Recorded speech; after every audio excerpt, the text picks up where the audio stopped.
નમસ્કાર, આપ જોઈ રહ્યા છો નિર્ભય ન્યૂઝ અને હું છું આપની સાથે રિદ્ધિ અને હું છું આપની સાથે ગોપી ગાંગર। આજે ઘણા બધા મુદ્દે ચર્ચા કરવી છે। સૌથી પહેલા તો અત્યારે એક તર્ક વિતર્ક એ થઈ રહ્યા છે કે ભાજપની અંદર આવતીકાલે એક બેઠક મળવાની છે, તો પછી મંત્રીમંડળ અને સંગઠનના વિસ્તરણની વાતો પણ વહેતી થઈ છે। હવે આખું તર્ક વિતર્ક શું છે, સાચી હકીકત શું છે, તેમના ઉપર ચર્ચા કરવી છે। બીજી માહિતી એ પણ આવી છે કે જે CR પાટીલ હાલના જે પ્રદેશ અધ્યક્ષ છે એમને એક મહત્વપૂર્ણ જવાબદારી બિહારની ચૂંટણીમાં સોંપવામાં આવી છે અને એમની સાથે આજે ચૈતર વસાવાને લઈને પણ ચર્ચા કરવી છે। ગોપીબેન, સૌથી પહેલા તો અત્યારે એક તર્ક વિતર્ક થઈ રહ્યો છે કે આવતીકાલે એક મહત્વપૂર્ણ બેઠક છે, એટલે સૌ કોઈનું ધ્યાન સીધું ગાંધીનગર ઉપર ધ્યાન કેન્દ્રિત થયું છે।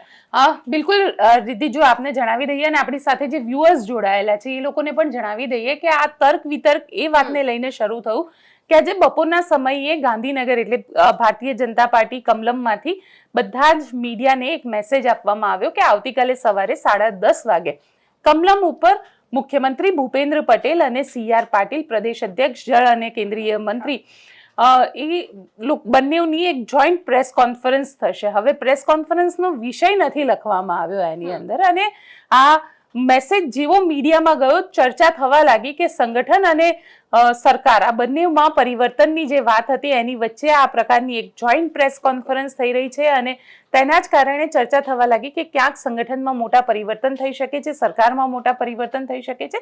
તેનું કદાચ આ એક જોઈન્ટ પ્રેસ કોન્ફરન્સમાં અનાઉન્સમેન્ટ કરવામાં આવે। તો આપણા દર્શકોને જણાવી દઈએ કે આ જે જોઈન્ટ પ્રેસ કોન્ફરન્સ છે, પ્રેસ કોન્ફરન્સ આત્મનિર્ભર ભારતને લઈને અને GSTના જે દર ઘટાડવામાં આવ્યા છે તેને લઈને પ્રેસ કોન્ફરન્સ કરવામાં આવી રહી છે, ના કે સંગઠન કે સરકાર આ બંનેમાં પરિવર્તનને લઈને કરવામાં આવી રહ્યું છે।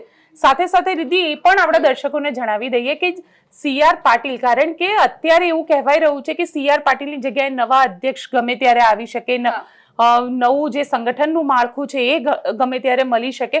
તો આપને જણાવી દઈએ કે CR પાટીલ જે અમારા સૂત્ર કહી રહ્યા છે, અમારા સૂત્ર પ્રમાણે CR પાટીલ જે સ્થાનિક સ્વરાજની ચૂંટણી થશે, તાલુકા પંચાયત જિલ્લા પંચાયતની જે ચૂંટણીઓ છે, આ ચૂંટણીઓ પત્યા પછી જ CR પાટીલનું જે છે સંગઠનમાંથી કદાચ એમને બદલી શકે। ત્યાં સુધી જે ચૂંટણી છે એ ચૂંટણી CR પાટીલના નેતૃત્વમાં જ લડાવવાની છે। સ્થાનિક સ્વરાજની આ જે ચૂંટણી છે એ CR પાટીલના નેતૃત્વમાં લડાવવાની છે। એટલે ક્યાંક ને ક્યાંક જે અત્યાર સુધી ભારતીય જનતા પાર્ટીના પાયાના કાર્યકર્તાઓ હતા તેમનામાં જે અસમંજસ હતું તે અસમંજસ અહીંયા ક્લિયર થઈ જાય છે કે CR પાટીલના નેતૃત્વમાં જ આ ચૂંટણી લડાશે। હા, બની શકે કે CR પાટીલ એમના નીચે આવતું જે સંગઠન છે એ સંગઠનમાં પરિવર્તન કરી શકે છે, પણ અત્યારે એવું ક્લિયર છે કે CR પાટીલના નેતૃત્વમાં જે સ્થાનિક સ્વરાજની ચૂંટણીઓ છે એ ચૂંટણીઓ લડાશે। સાથે સાથે જ્યાં સરકારની વાત આવી રહી છે તો સરકારની વાતને લઈને પણ એવું કહેવાય રહ્યું છે કે અત્યારે નવરાત્રી ચાલે છે, દશેરાથી લઈ એટલે કે 2 ઓક્ટોબર પછીથી લઈને દિવાળી સુધીની વચ્ચે મંત્રીમંડળનું એક્સપાન્શન થઈ શકે છે। અને મંત્રીમંડળના એક્સપાન્શનમાં સૌથી પહેલી એક ચર્ચા તો એવી છે કે ભૂપેન્દ્રભાઈ પટેલ મુખ્યમંત્રી તરીકે રહેશે અને હમણાં એમને બદલવાની કોઈ ચર્ચા નથી થઈ રહી।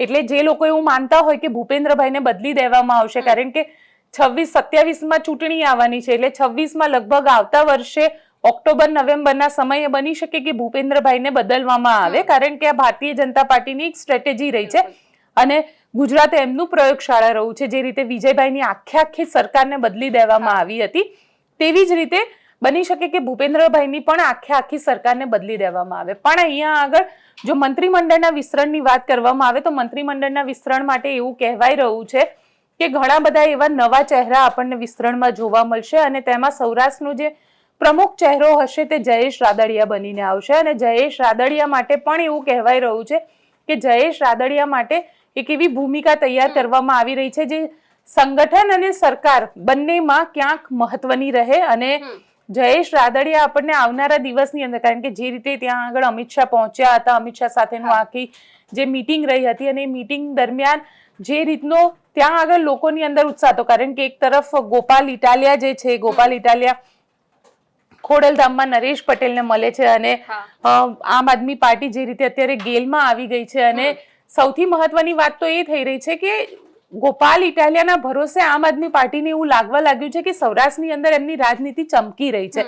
લગભગ 10-15 જેટલી સીટ જે છે તેના ઉપર આમ આદમી પાર્ટી અસર કરશે, પણ હવે જયેશ રાદડિયાને ફ્રન્ટ ફૂટ ઉપર લાવી રહી છે ભારતીય જનતા પાર્ટી। અને આ જે ફ્રન્ટ ફૂટ ઉપર લાવવાની વાત છે તેના કારણે જયેશ રાદડિયાની ઇમ્પેક્ટ જે છે એ ખાસ કરીને ખેડૂતો અને સૌરાષ્ટ્રના ભારતીય જનતા પાર્ટીની અંદર આપણને જોવા મળી શકે, કારણ કે સંગઠનમાં મજબૂત છે જયેશ રાદડિયા, તેમનું પોતાની એક સારી એવી પકડ છે અને ખાસ કરીને ખેડૂતો ઉપર જે એમનો વિશ્વાસે લેવા પટેલ ચહેરો છે, એટલે જયેશ રાદડિયાને મંત્રીમંડળમાં સ્થાન મળી શકે તેવી પણ એક ચર્ચા જે છે એ ચર્ચા અત્યારે કરવામાં આવી રહી છે. સાથે સાથે ઘણા એવા ચહેરા છે જે ચહેરા આપણને આવનારી કેબિનેટ એટલે આવનારી જે મંત્રીમંડળનું વિસ્તરણ થશે તેની અંદર નહીં જોવા મળે. તેમાં બચ્ચુ ખાબડ હોય કે ભીખુસિંહ પરમાર હોય કે કુબેર ડિંડોર હોય, આ એવા ચહેરા છે. રાઘવજી પટેલ, એમના માટે પણ એવું કહેવાય રહ્યું છે કે એમની તબિયત નથી સારી, એટલે એમની તબિયતના કારણે એમને મંત્રીમંડળમાંથી હટાવવામાં આવી શકે છે તેવી પણ ચર્ચા છે. અને આપણા દર્શકોને જણાવી દઈએ રિદ્ધિ કે જો એ લોકો એવું માનતા હોય કે અર્જુન મોઢવાડિયા કે સીજે ચાવડા આ લોકોને મંત્રીમંડળમાં સ્થાન મળી શકે છે, તો અર્જુન મોઢવાડિયાને તો મંત્રીમંડળમાં સ્થાન નહીં જ મળે એ પ્રકારનું અત્યારે સૂત્રો દ્વારા કહેવામાં આવી રહ્યું છે. કારણ કે ભારતીય જનતા પાર્ટીએ જો પોતાનું કોંગ્રેસીકરણ કરવું હોય તો પછી અર્જુન મોઢવાડિયા અને સીજે ચાવડાને મંત્રીમંડળમાં લઈ શકે, પણ અત્યારે ચાન્સીસ ખૂબ ઓછા લાગી રહ્યા છે, કારણ કે ભારતીય જનતા પાર્ટીને અત્યારે તેના પાયાના કાર્યકરની જરૂર છે. અને આ પાયાના કાર્યકર ત્યારે જ એની સાથે જોડાય જ્યારે ભારતીય જનતા પાર્ટીની અંદર ભારતીય જનતા પાર્ટીના જે નીચેથી ઉપર આવેલા જે નેતાઓ છે, જે નેતાઓ ખરેખર સંગઠનમાં પણ સાથે હતા, સરકારમાં પણ સાથે છે, વર્ષોથી ભારતીય જનતા પાર્ટી સાથે જોડાયા છે, જેને પોતાનું લોહી પાણી આની અંદર પાર્ટીને મોટી કરવામાં લગાવી દીધું છે, એવા નેતાઓને આ વખતે ચાન્સ મળી શકે છે. આ પ્રકારની ચર્ચા જે છે તે અત્યારે થઈ રહી છે. સાથે એ પણ જણાવી દઈએ કે CR પાટીલને બિહારની અંદર મોટી ભૂમિકા આપવામાં આવી છે, કારણ કે ગુજરાતની અંદર તો છે જ, બિહારની ચૂંટણી લગભગ ઓક્ટોબરની 6મી તારીખ પછી ગમે ત્યારે અનાઉન્સ થઈ શકે છે, આ પ્રકારની ચર્ચા છે. અને બિહારની અંદર અત્યારની સ્થિતિમાં જો JDU-નું જોવામાં આવે તો JDU-ની સ્થિતિ એટલે કે ત્યાં આગળ નીતિશ કુમારની જે સ્થિતિ છે, નીતિશ કુમારની સ્થિતિ એટલી સારી નથી. અને ભારતીય જનતા પાર્ટીનું JDU સાથેનું ગઠબંધન છે. હવે આ ગઠબંધનની અંદર કઈ રીતે સરકાર બનાવી તેના પ્લાનિંગના માસ્ટર જો કોઈ હોય તો એ CR પાટીલ છે. અને CR પાટીલ પોતે પન્ના પ્રમુખનું એક આખું એક્સપેરિમેન્ટ જે છે એ ગુજરાતમાં બહુ સફળ રીતે કરી ચૂક્યા છે. તો તેવામાં હવે બિહારના એમને સહપ્રભારીની જવાબદારી સોંપવામાં આવી છે. એટલે બિહારના સહપ્રભારી તરીકે જો એ પન્ના પ્રમુખ વાળું 50% પણ બિહારની અંદર ઇમ્પ્લિમેન્ટ ભારતીય જનતા પાર્ટી કરી દેશે તો ભારતીય જનતા પાર્ટીને ક્યાંક ને ક્યાંક આશા છે કે જે રીતે તેજસ્વી યાદવ અને રાહુલ ગાંધી આ બંને જણા ગઠબંધનમાં આગળ વધી રહ્યા છે તેમની રોકી શકાશે અને ભારતીય જનતા પાર્ટી અને JDU-નું જે ગઠબંધન છે એને જીત સુધી આગળ પહોંચાડી શકાશે. એટલે CR પાટીલને અત્યારે ત્યાંના સહપ્રભારી તરીકેની જે જવાબદારી છે તે સોંપવામાં આવી છે. એટલે હમણાં સમય માટે ગુજરાતમાં થોડી હિલચાલ ભૂલી જવાની, કારણ કે સીધું આખું ફોકસ બિહાર ઉપર થઈ રહ્યું છે. જો આખું ફોકસ ભલે અત્યારે બિહાર ઉપર ભારતીય જનતા પાર્ટી કરતી હોય, પણ ભારતીય જનતા પાર્ટીએ ન ભૂલવું જોઈએ કે આ ગુજરાત છે, ગુજરાત એ ભારતીય જનતા પાર્ટીનો પાયો રહ્યો છે. જો ગુજરાતની અંદર ભારતીય જનતા પાર્ટી હલી તો દેશની અંદર ભારતીય જનતા પાર્ટીને હલતા વાર નહીં લાગે. એટલે તમારો પાયો મજબૂત રહેવો જોઈએ. અને ગુજરાતની અંદર ધીરે ધીરે, કારણ કે 30 વર્ષની એન્ટી ઇન્કમ્બન્સી છે, આ 30 વર્ષની એન્ટી ઇન્કમ્બન્સીની સામે અત્યાર સુધી એવું કહેવાતું હતું કે લોકો પાસે ઓપ્શન નહોતા, પણ હવે ધીરે ધીરે આમ આદમી પાર્ટી જે રીતે લોકોના મુદ્દાને ઉપાડી રહી છે અને ભલે વિસાવદરની ચૂંટણી એક વસ્તુ અહીંયા સાબિત કરી દીધી કે પાર્ટી મહત્વ નથી રાખતી, ચહેરો મહત્વ રાખે છે. એટલે જો કોંગ્રેસમાંથી નહીં ને અપક્ષમાંથી પણ કોઈ સારો ચહેરો, ઈમાનદાર ચહેરો અને જે ખરેખર લડાયક ચહેરો હશે એ ઉભો રહેશે ને તો પણ આ વખતે ભારતીય જનતા પાર્ટીને જવાબ મળી શકે છે. અને લોકોએ નક્કી કરી દીધું, કારણ કે અત્યાર સુધી કેવું હતું કે આપણે 2022ની ચૂંટણીમાં જોયું હતું કે કોંગ્રેસના વોટ ડિવાઈડ થઈ જતા હતા અને ભારતીય જનતા પાર્ટીની જે એન્ટી ઇન્કમ્બન્સીની ઇફેક્ટ હતી એમાં પણ જે વોટ ડિવાઈડ થતા હતા એ થર્ડ ફ્રન્ટ તરફ જતા હતા, એ કોંગ્રેસ તરફ કે કોઈ એક પક્ષ તરફ નહોતા જઈ રહ્યા. એના કારણે ભારતીય જનતા પાર્ટી 156 સીટ સાથે જીતી. જ્યારે વોટ શેર જોવા જઈએ તો વોટ શેર તો એટલો ને એટલો જ છે ભારતીય જનતા પાર્ટીનો, અને પણ સીટ વધી ગઈ છે. એટલે ક્યાંક ને ક્યાંક હવે ભારતીય જનતા પાર્ટી પણ એ વસ્તુ માનીને બેસી ગઈ છે કે જો એમને જીતવું હશે, 27ની અંદર પોતાનો આ ગઢ બચાવી રાખવો હશે, તો અહીંયા આગળ લોકો હવે એક ડાયવર્સિટીમાં આવી ગયા છે. લોકોને હવે ક્યાંક પરિવર્તનની વાત લોકો કરતા થયા છે, લોકો ખુલીને બહાર આવતા થયા છે, લોકો ખુલીને વાત કરતા થયા છે. તો તેવામાં અપક્ષ શહેરો પણ જો વ્યવસ્થિત હશે તો લોકો એ તરફ ચોક્કસથી જશે. એટલે ભારતીય જનતા પાર્ટી અહીંયા આગળ કમસે કમ એ તો ન જ કરવું જોઈએ કે અહીંયાથી ગુજરાતથી ધ્યાન હટાવીને દેશના અન્ય વિસ્તારોની અંદર ધ્યાન લઈ જાય. પણ હા, એટલું ચોક્કસ છે આ ગઢ છે ભારતીય જનતા પાર્ટીનો. આ ગઢની અંદર ભારતીય જનતા પાર્ટીએ જે રીતે કોંગ્રેસને સાફ કર્યું, ધીરે ધીરે અન્ય જે બીજી પોલિટિકલ પાર્ટીઝ હોય કે સ્થાનિક નેતા હોય એ લોકોને જે રીતે પોતાનામાં જોડી દીધા, એ બધામાં એક અલગ ઇમ્પેક્ટ જે છે એ અત્યારે ભારતીય જનતા પાર્ટીને જોવા મળી રહી છે.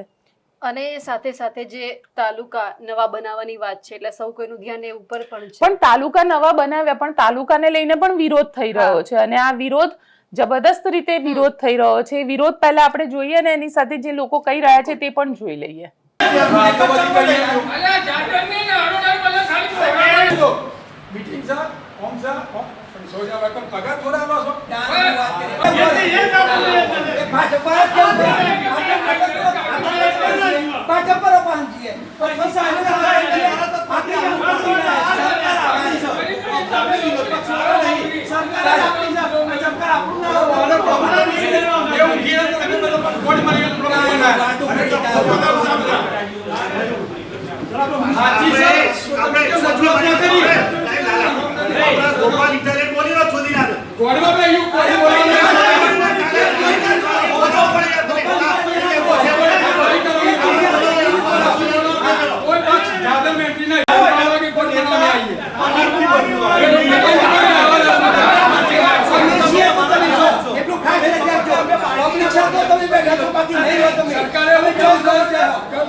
એટલે રીતિ અત્યારે એટલું તો સ્પષ્ટ છે કે CR પાટીલ તો રહેવાના જ છે અને ગુજરાત ભારતીય જનતા પાર્ટીના અધ્યક્ષ તરીકે અત્યારે CR પાટીલ છે.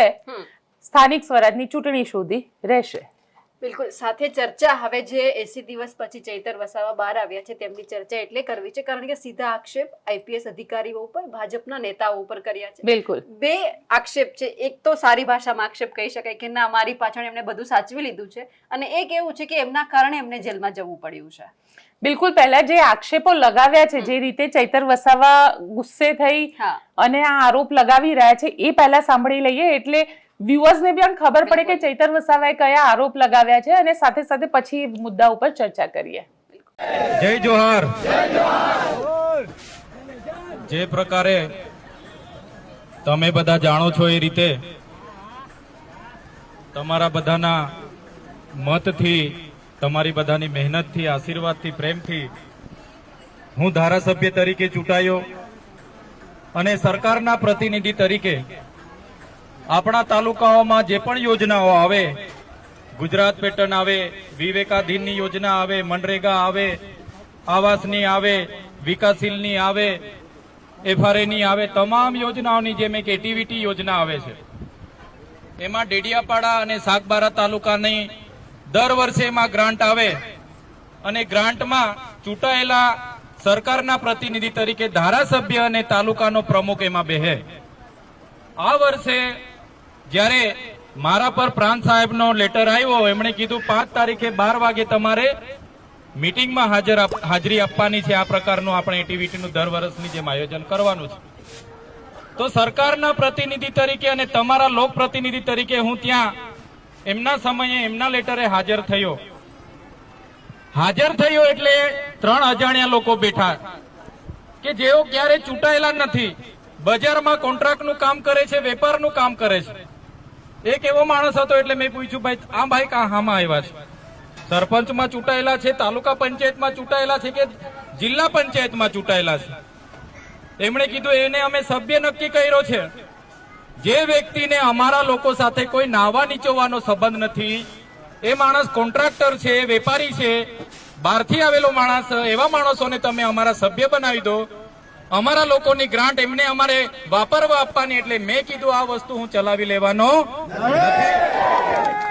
મેં કીધું ગુજરાત પેટર્નમાં એ જ પ્રકારે 60 કરોડ રૂપિયા આવ્યા છે, એમાં પણ તમે સભ્ય જેને અહીંયા લાગે નહીં વળગે નહીં એનજીઓ લઈને આવ્યા છે એવાને તમે સભ્ય બનાવી દો, તો હું ચલાવવાનો નથી. ચૂંટાયેલા કોઈ પણ માણસને અમારા વિસ્તારમાંથી લઈ લો, અમારા વિસ્તારનો કોઈ પણ આગેવાન લઈ લો, મને વાંધો નથી. પણ બહારથી આવેલા લોકો જેને અમારા સમાજ સાથે નાવા નીચોવાનો સંબંધ નથી, એને કઈ રીતના અમારા લોકોની ગ્રાન્ટ વાપરવા આપીએ? બસ આ જ વાતમાં અમારી બોલાચાલી થઈ, જપાજપી થઈ, એના સિવાય બીજું કંઈ થયું નથી. છતાંય આ લોકોએ મહિલાઓને ગાળ આપી.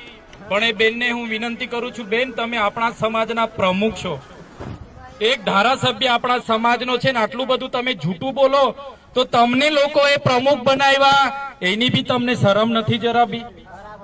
અને તમારી પાસે પુરાવા છે. પ્રાંત સાહેબની ચેમ્બરમાં મીટિંગ હતી, એવું નથી કે કોઈ અમે ઘરે બોલાવીને મીટિંગ કરી હોય. પ્રાંત સાહેબની ચેમ્બરમાં કેમેરાઓ ચાલુ હતા. મેં બેનને ગાળ બોલી હોય તો એ લોકોએ સીસીટીવી ફૂટેજ લોકોની સામે મૂકવું જોઈએ. છતાંય કેટલાક ભાજપના નેતાઓ અહીંયા બેઠા હતા અને આપણા જિલ્લાના એક આઈપીએસ હમણાં બદલી થયેલા છે, એના ઈશારે મેં 12:30 વાગે પોલીસ સ્ટેશન ડેડિયાપાડામાં ગયો. પીઆઈ સાહેબને કીધું, સાહેબ આવી ઘટના ઘટેલી છે. મેં ના નથી પાડતો, હું હાજર હતો, અમારે બોલાચાલી થઈ છે, ઝપાઝપી થઈ છે અને આ રીતની મીટિંગ હતી ભાઈ. તો આ મારી અરજી, મેં અરજી આપી. એક ધારાસભ્ય તમારો વિપક્ષનો છું એટલે મેં અરજી આપી, છતાંય આ લોકોએ મારી અરજી ગ્રાહ્ય નહીં રાખી અને સામેના વ્યક્તિ સાથે એમના નેતાઓ અને આઈપીએસ અધિકારીએ બેહીને એક આખું ચોખ્ઠું ગોઠવી નાખ્યું. મને 2 વાગે એરેસ્ટ કરી લેવામાં આવ્યો. ધારાસભ્યને આ લોકશાહી દેશમાં દબાવવા માટે 2 વાગે એરેસ્ટ કરવામાં આવ્યો અને એફઆઈઆર સાંજે 7 વાગે કરવામાં આવી. આ મારી સાથે અન્યાય થયો છે. તમે જોઈ લો, આ લોકોને ક્યારે નથી પહોંચતું. કેમ કે મનરેગાનું કૌભાંડ મેં ઉજાગર કર્યું હતું, પ્રેસ કોન્ફરન્સ કરી હતી અને ભરૂચમાં તપાસ ચાલી, કેસ થયો. નર્મદામાં જયારે આ મનરેગાનું કૌભાંડ જે દિવસે બહાર આવશે એ દિવસે આ નર્મદાના મોટા નેતાઓના પણ નામ આવવાના છે. એટલા માટે આ ખોટી એફઆઈઆર કરવામાં આવી. અમારા લોકોના કરોડોના આયોજનો હમણાં ચાલતા હતા, એમાં બારોબાર એનજીઓ એજન્સીઓ અને અધિકારીઓ સાથે મળીને આ નેતાઓ બારોબાર વાપરી ખાવા માટે આને કઈ રીતના બહાર મોકલી દેવાય. આ ઉઠી બેઠા પોલીસ સામે લડે, કેવડિયા માટે લડે, આ જીઆઈડીસી જીએમડીસી માટે, વાલિયાવાળા લોકો માટે લડે, સરકારમાં વિદ્યાર્થીઓની શિષ્યવૃત્તિ માટે લડે, મનરેગા માટે લડે, રોજગારી માટે લડે. એટલે આને સબક શીખાવી છે. એવો આપણા જિલ્લાના થોડા નેતાઓ અને આ જિલ્લાનો આઈપીએસ હતો એ વ્યક્તિએ મારી પર એફઆઈઆર કરાવી દીધી. રાતોરાત મને ધરપકડ થઈ ધારાસભ્યની. મને સેન્ટ્રલ જેલ વડોદરામાં નાખી દેવામાં આવ્યો. એમના ઈશારે એવી એફિડેવિટો કરવામાં આવે. આ તો માથા ભારે માણસ છે, જનૂની માણસ છે, બાહુબલી ધારાસભ્ય છે, એને જામીન નહીં આપવાના ખોટા એફિડેવિટો થાય. એટલે 80 દિવસ સુધી હું જેલમાં હતો. 80 દિવસના જેલવાસ દરમિયાન મને દુઃખ એટલું હતું કે ડેડિયાપાડા, સાગબારા, નર્મદા હોય કે ભરૂચ, જે જનતા છે એમણે મને ધારાસભ્ય બનાવ્યો છે. લોકસભામાં 5,22,000 મત આપ્યા છે. એ લોકોના સુખે દુઃખે હું હાજર નથી રહી શકવાનો. દુઃખ મને હતું કે એમના દુઃખમાં હું હાજર નથી રહી શકવાનો. ત્યારે એવા કપરા સમયે તમે બધાએ અમારા પરિવાર સાથે ઉભા રહ્યા. અરવિંદ કેજરીવાલજી, ભગવત માનજી, આમ આદમી પાર્ટીના નેતાઓ, ઘણા કોંગ્રેસ અને ભાજપના નેતાઓ પણ આપણી સાથે ઉભા રહ્યા. ઘણી પોલીસ અધિકારીઓએ પણ આપણને સહકાર આપ્યો, ઘણા વકીલોએ પણ સહકાર આપ્યો, ઘણા મીડિયાના મિત્રોએ પણ સહકાર આપ્યો. ત્યારે આજે નામદાર હાઈકોર્ટે મને જામીન આપ્યા છે. શરતી જામીન છે, પણ હાઈકોર્ટે જે ન્યાય આપ્યો છે, મને હુકમ આપ્યો છે, એને હું સહજતાથી સ્વીકારું છું અને આજે છૂટીને તમારી વચ્ચે હું આવ્યો છું. તો સાથીઓ, શરતી જામીન છે એટલે મને મારા મત વિસ્તારમાં ડેડિયાપાડા આવવાની પરવાનગી નથી. 1 વર્ષ સુધી હું ત્યાં નથી આવી શકવાનો. છતાંય તમારી લાગણી અને માંગણી છે તો આવનારા દિવસોમાં ન્યાય પ્રણાલિકા ઉપર મને પૂરો ભરોસો છે. હું હાઈકોર્ટમાં પણ જઈશ, હું સુપ્રીમ કોર્ટમાં જવા માટે પણ વકીલોને સાથે સલાહ લઈશ. આવનારા દિવસોમાં મારી પક્ષ હું રજૂ કરીશ કે મારા લોકોએ મને ચૂંટેલો છે, એમના સુખ દુઃખમાં મને જવા દો, એમના કામ મને કરવા દો. એ વાત આવનારા દિવસોમાં હું મૂકીશ. મને પૂરો વિશ્વાસ છે ન્યાય પ્રણાલિકા મને ન્યાય આપશે. મને પૂરો વિશ્વાસ છે ભારતની ન્યાય પ્રણાલિકા ઉપર. મને પૂરો વિશ્વાસ છે દેશના બંધારણ પર કે મારી સાથે ન્યાય થશે. અહીંના નેતાઓ અને જે અહીંયા આઈપીએસ અધિકારી હતા એને એવું હતું કે આ ચૈતર વસાવાને જેલમાં નાખી દો, 5-7 મહિના એમાં રહેવા દો, વર્ષ રહેવા દો, એની અક્કલ શાનને ઠેકાણે આવી જશે, એને દબાવી આપણે. બરાબર, એ ભાજપના નેતાઓ અને એમના આઈપીએસ અધિકારીને પણ કહેવા માંગુ છું, આ ચૈતર વસાવાનો એકલાનો અવાજ નથી. આ ચૈતર વસાવાની સાથે આ જનતાનો અવાજ છે. ચૈતર વસાવાને આ બંધારણે આપેલો અવાજ છે. એ તમારા જેવા નેતાઓ અને તમારા જેવા અધિકારીઓથી દબાવવાનો નથી, વધુ તાકાતથી અમે લડવાના છે. સાથીઓ, તમે જે મારા પર ભરોસો મૂકીને જે પ્રકારે વિધાનસભામાં 1 લાખથી પણ વધારે મત આપ્યા, 4 પાર્ટીઓ લડતી હતી, 43,000ની લીડ હતી મારી, એક પણ બાટલી કે એક પણ બિયર આપ્યા વગર તમે મને 1 રૂપિયા વગર મત આપ્યા છે. લોકસભા લડતો તો કેજરીવાલજી ને દેશના બધા નેતાઓ જેલમાં હતા. ઈડી આપણી પાછળ હતું, સીબીઆઈ આપણી પાછળ હતું, પૈસા નહોતા. લોકસભામાં 5,22,000 મતો તમે મને આપ્યા છે. લોકસભામાં મારા મત વિસ્તારની વાત કરું, ભાજપને માત્ર 58,000 મત મળ્યા હતા અને તમે લોકોએ મને 1,18,000 મત આપ્યા છે. 60,000ની તો માત્ર લીડ હતી. ત્યારે હું તમને વિશ્વાસ આપું છું, ગમે તેટલી જેલો કરીને મને લઈ જવા માટેની તજવીજ આ લોકો કરશે, પણ આ તમારો ભરોસો અને વિશ્વાસ ક્યારે તૂટશે નહીં. ચૈતર વસાવા તમારી સાથે છે.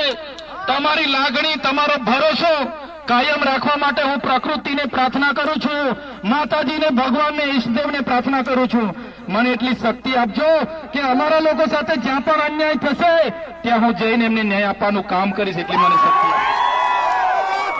સાથીઓ, 80 દિવસ જેલમાં હતો.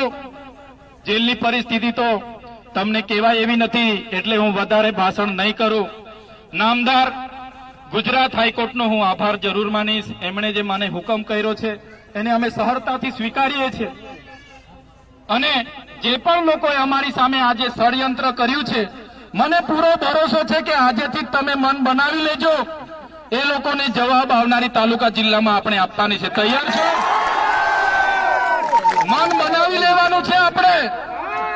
એક ધારાસભ્ય તમે ચૂંટીને મોકલો છો, એને બોલવા નહીં દેવાનો, એને જેલમાં નાખી દેવાનો, ગમે ત્યારે પૂરી દેવાનો, આવેદનપત્ર આપવા નહીં દેવાનું, ઘરેથી નીકળવા નહીં દેવાનો. એટલે આ નાના માણસની હું હાલત થાય. એટલે મિત્રો, આવનારા દિવસોમાં તમારે પણ જિલ્લા અને તાલુકા પંચાયત લડવાની છે, જીતવાની છે, અને પ્રમુખ તમારે પણ બનવાનું છે. આજના આ માધ્યમથી હું પૂરા અંબાજીથી ઉમરગામના લોકોને પણ આહવાન કરવા માંગુ છું. જે પણ યુવાનો, વડીલો સારા કામ કરવા માટે તત્પર છે, એ લોકો આવો, અમારી સાથે જોડાઓ, આવો, લડો. 9,000 સીટો આપણી તાલુકા ને જિલ્લા ને નગરપાલિકાની, મહાનગરપાલિકાની છે. 9,000 સીટો પર તમે આવો અમારી સાથે. આપણે બધા સાથે મળી લડવું છે.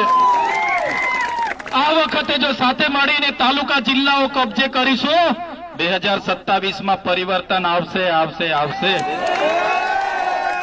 30 વર્ષના શાસન દરમિયાન આ લોકોનું હામ વધી ગયું છે. યંત્ર, મંત્ર, તંત્રનો ઉપયોગ કરીને અમને હેરાન કરે છે. પણ તમે ચિંતા જરાય નહીં કરતા. તમારા ચૈતર વસાવા ભલે ડેડિયાપાડામાં નહીં આવશે, અહીંયા જ મેં બેઠો છું. રાતે પણ કામ પડશે તો રાતે પણ મને યાદ કરજો. મારો નંબર છે ને બધા પર.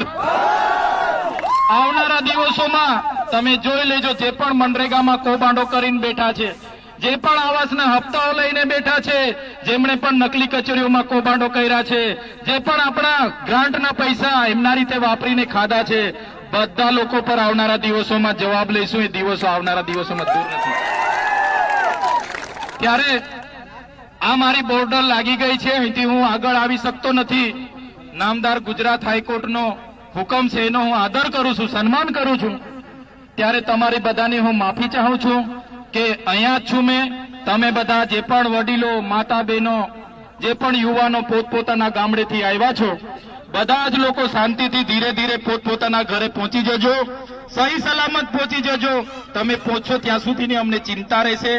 આ જ વાત સાથે ફરીવાર તમને ફરી આભાર માનું છું કે આ સમય દરમિયાન જે પણ લોકોએ મને સહકાર આપ્યો છે, એવા તમામ રાજકીય, સામાજિક, ધાર્મિક કે કર્મચારી હોય, મીડિયાના મિત્રો હોય, વકીલો હોય, પોલીસ હોય, બધા જ લોકોનો મેં આભાર માનું છું. તમારું ઋણ એ મારા પર રહેશે. હું ક્યારે તમારું ઋણ ચૂકવી નહીં, પણ હું પ્રયત્ન કરીશ કે તમારું રાતે પણ કામ હશે તો રાતે પણ હું ન્યાય આપવાનું કામ કરીશ. આટલું કહીને હું વિનવું છું. જય આદિવાસી, જય જોહાર.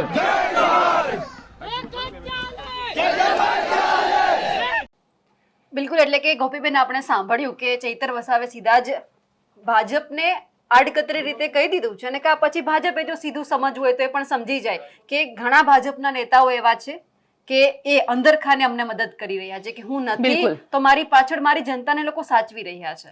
હા, બિલકુલ રિદ્ધિ, અહીંયા સમજવાની જરૂર એ છે કે જે રીતે ચૈતર વસાવા આરોપ લગાવી રહ્યા છે, આમ તો લગભગ 70 દિવસ જેવું ચૈતર વસાવા જેલમાં રહીને આવ્યા છે, અને જેલમાં રહેવાથી ચૈતર વસાવાની પોપ્યુલારિટીમાં ક્યાંક વધારો પણ થયો છે. કારણ કે જે રીતે ગઈકાલે એમને એક આખી જનસભાને સંબોધિત કરી હતી, જે રીતે લોકો આવ્યા હતા અને આદિવાસી વિસ્તારની અંદર ચૈતર વસાવાને જે રીતે લોકો મસીહા માની રહ્યા છે, તો તેવામાં ચૈતર વસાવાએ અહીંયા આગળ સીધી વાત કરી દીધી છે ભારતીય જનતા પાર્ટીના નેતાની. એ સ્પીચ આપણે સાંભળી અને એમાં કીધું કે ભારતીય જનતા પાર્ટીના નેતાઓએ મને મદદ કરી હતી.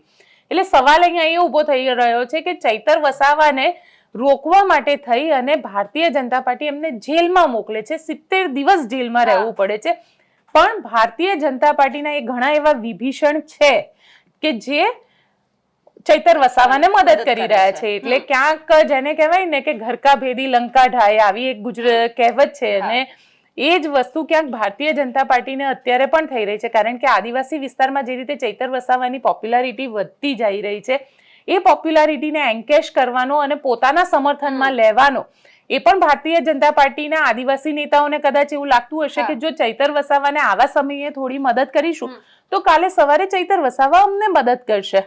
એટલે અહીંયા સીધી વાત છે કે ભારતીય જનતા પાર્ટીના નેતા પણ અહીંયા ચૈતર વસાવાને મદદ કરવાની વાત કરે છે. કોંગ્રેસના નેતા ઉપર કીધું, કોંગ્રેસના નેતા તો સ્વાભાવિક છે કે કોંગ્રેસના નેતા તો ખુલીને સમર્થનમાં પણ આવ્યા છે. એ ત્યાં આગળ રહેતા છોટાઉદેપુરના સુખરામ રાઠવા હોય એ પણ સામેથી આવ્યા હતા, અનંત પટેલ પણ સામેથી આવ્યા હતા. એટલે ક્યાંક ને ક્યાંક કોંગ્રેસના નેતાઓ તો ખુલીને સમર્થનમાં સામે આવી રહ્યા છે. પણ અહીંયા આગળ ગંભીર આરોપ આઈપીએસ અધિકારી ઉપર લગાવવામાં આવ્યા છે. કારણ કે આઈપીએસ અધિકારી સાથેની ચૈતર વસાવાની જેટલી પણ બબાલ છે, એ બબાલમાં દરેક વખતે આપણે જોયું છે કે ચૈતર વસાવા કોઈ પણ અધિકારી હોય, એ કલેક્ટર હોય, આઈપીએસ અધિકારી હોય કે કોઈ પણ હોય, એ બધા સાથે તળને ફળ કરતા જોવા મળે છે.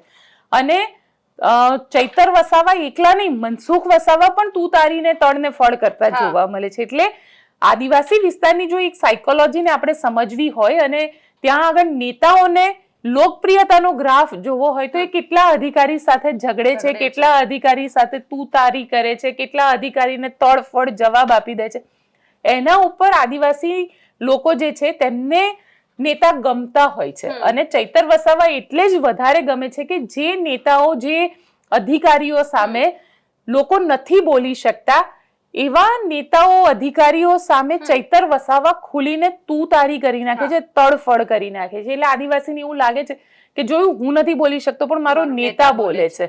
અને આ જ એમની લોકપ્રિયતાનો ગ્રાફ જે છે તે વધારી રહ્યું છે. એટલે ચૈતર વસાવાને ક્યાંક ને ક્યાંક જે બેનિફિટ મળી રહ્યા છે, એ બેનિફિટ પણ આ જ વસ્તુના મળી રહ્યા છે. હવે સમજવાની વાત એ છે કે ભારતીય જનતા પાર્ટીએ સમજવાનું છે કે ચૈતર વસાવા જે તું તારી તડફડ કરે છે, જેલમાં જાય છે, જેલમાં જવાથી દરેક વ્યક્તિનો ગ્રાફ વધતો નથી, પણ ચૈતર વસાવા જ્યારે પણ જેલમાંથી બહાર આવે છે, આ સળંગ હું બીજી વાર જોઈ રહી છું કે ચૈતર વસાવા પહેલા પણ જેલમાં ગયા હતા, બહાર આવ્યા હતા, ત્યારે એમની જે લોકપ્રિયતાનો ગ્રાફ હતો એ વધી ગયો હતો. ધીરે ધીરે એ ગ્રાફ પછી નીચો આવી જાય છે સમય સાથે. પણ આ વખતે જે રીતે ચૈતર વસાવાને 70 દિવસ સુધી જેલમાં રાખવામાં આવ્યા, એટલે એમની લોકપ્રિયતાનો ગ્રાફ અહીંયા ફરીથી વધ્યો. અને હવે તો એક ઇમોશનલ વાત પણ આવશે જે આમ આદમી પાર્ટી માટે હશે કે ચૈતર વસાવાના પત્ની શકુંતલા વસાવાની વિરુદ્ધમાં નોન બેલેબલ વોરંટ ઇસ્યુ થઈ ગયું. એટલે ક્યાંક ને ક્યાંક ચૈતર વસાવા એમ કહેશે કે જોયું, મારી પાછળ તો પડ્યા હતા, હવે મારી પત્નીની પાછળ પણ પડી ગયા છે. એટલે ક્યાંક એક લોકપ્રિયતા હોય કે પછી ચૈતર વસાવાની પાછળ પડવાની વાત હોય. ચૈતર વસાવાએ પ્રૂફ કરી આપે છે કે પોલીસ હોય કે સરકાર હોય એ મારી પાછળ પડી ગઈ છે અને મને હેરાન કરી રહી છે, મારું હું હોઉં કે મારું પરિવાર હોય. પણ ભાજપે ચૈતર વસાવાની વાત ઉપર ધ્યાન ના આપે, પણ મનસુખ વસાવાની વાત ઉપર ધ્યાન આપવું પડે. કારણ કે આ જ વાત મનસુખ વસાવા એક સભામાં કરી હતી કે હું એકલો જ કેમ બોલું, હું એકલો જ કેમ ચૈતર વસાવાની સામે પડું, તમે પણ બધા બોલો, તમે પણ ધારાસભ્ય છો. બિલકુલ. જો મનસુખ વસાવા માટે અત્યારે સ્થિતિ એવી થયેલી છે કે મનસુખ વસાવા જ્યારે પણ કંઈ પણ બોલે છે ને, તો એમને કોઈ પાર્ટી જ ગંભીરતાથી નથી લેતી. કેમ કે મનસુખ વસાવા હંમેશા તડફડ કરતા જોવા મળે છે. માન્યું કે મનસુખ વસાવાની છબી જે છે એ ખૂબ લડાયક નેતાની છબી છે, એ ઈમાનદાર નેતાની પણ છબી છે કે ભારતીય જનતા પાર્ટીમાં જે રીતે ભ્રષ્ટાચારી નેતાઓ છે એની સામે મનસુખ વસાવાની છબી ઘણી ક્લીન છબી છે. એ કોઈની પાસેથી હપ્તા નહીં લે, એ GIDC ની ફેક્ટરીઓમાં ઉઘરાણા નહીં કરતા હોય. પણ આ બધાની વચ્ચે મનસુખ વસાવા જે રીતે કામ કરી રહ્યા છે, જે રીતે એમને ત્યાં આગળ ચૈતર વસાવાને કંટ્રોલ કરવા જોઈએ, કારણ કે ભાજપના નેતા છે, સામે વિપક્ષને કંટ્રોલ કરવો કે એને જવાબ આપવાની વાત પણ એ નેતાને જ આવે, ત્યારે મનસુખ વસાવા ઘણી બધી વખતે ખુલીને ભાજપના જ નેતાની વિરુદ્ધમાં ઉભા થઈ રહી જાય છે, જે રીતે આપણે દૂધધારા ડેરીના ઇલેક્શનની અંદર જોયું. અને સૌથી મહત્વની વાત તો અહીંયા એ આવે છે કે મનસુખ વસાવા દર્શના દેશમુખની સામે પણ બોલી નાખે છે. એટલે એ નથી જોતા કે આ આમ આદમી પાર્ટી છે, કોંગ્રેસ છે કે બીજેપી છે, એમને યોગ્ય નહીં લાગે એટલે તડફડ કરી નાખશે. એટલે મનસુખ વસાવાને એમની પાર્ટી પણ ગંભીરતાથી નથી લેતી. બિલકુલ. એટલે હવે આગળના સમયમાં એ જ જોવાનું છે કે જ્યારે આદિવાસીના મસીહા આદિવાસી લોકો એવું કહે છે કે બહાર આવ્યા છે, હવે નવી શું થાય છે. કારણ કે એટીવીટીની બેઠક પછી તો આમ ચૈતર વસાવા ગંભીર વધારે જોવા મળે કે હવે તો લડી લેવાનું છે, જે થશે એ જોયું જશે એમ. બસ હવે કારણ કે આમ આદમી પાર્ટીની વાત કરવામાં આવે ને તો આમ આદમી પાર્ટીમાં મેં ગઈકાલે રાજુ કરપડા સાથે વાત કરી હતી રીધિ, અને રાજુ કરપડા એવું કહે છે કે અમને આમ આદમી પાર્ટીના નેતાઓ જે રીતે આગળ વધી રહ્યા છે, જે રીતે સંમેલનો કરી રહ્યા છે, જે રીતે લોકોનો રિસ્પોન્સ મળી રહ્યો છે, એવી રીતે અમને એવું લાગી રહ્યું છે કે કોઈના કોઈ રીતે સરકાર અમને જેલના સળિયાની પાછળ મોકલી દેશે. એટલે હવે આમ આદમી પાર્ટીના નેતાઓ પોતાને એવું લાગી રહ્યું છે કે ક્યાંક કોકને કોક ખોટા કેસ થશે અમારા ઉપર અને અમને જેલમાં મોકલી દેવામાં આવશે. એટલે બની શકે કે ચૈતર વસાવા ભલે જેલની બહાર આવ્યા, જો ચૈતર વસાવા ફરીથી રોડ ઉપર ઉતરશે તો ફરી એમને જેલ જવાનો વારો આવશે. ત્યાં જે જામીન આપવામાં આવી છે તેની શરત ભંગ થશે. અન્ય જે નેતાઓ છે, ગોપાલ ઇટાલિયા હોય, રાજુ કરપડા હોય, પછી પ્રવીણ રામ હોય કે ઈસુદાન ગઢવી પોતે હોય, આ બધા જ નેતાઓ માટે એટલું તો છે કે ક્યાંક ને ક્યાંક અત્યારે તે સરકારના ટાર્ગેટમાં છે. બિલકુલ. એટલે હવે આવનાર સમયમાં પણ એ જોવાનું છે કે સૌથી પહેલા ટાર્ગેટ કોણ બને છે, કોણ લોકો માટે પહેલા બોલે છે. આપને અમારો આ રિપોર્ટ કેવો લાગ્યો કોમેન્ટ બોક્સમાં ચોક્કસથી લખીને જણાવજો, અને અમારી ચેનલ નિર્ભય ન્યૂઝને લાઇક, શેર અને સબસ્ક્રાઇબ કરવાનું ભૂલશો નહીં. આભાર.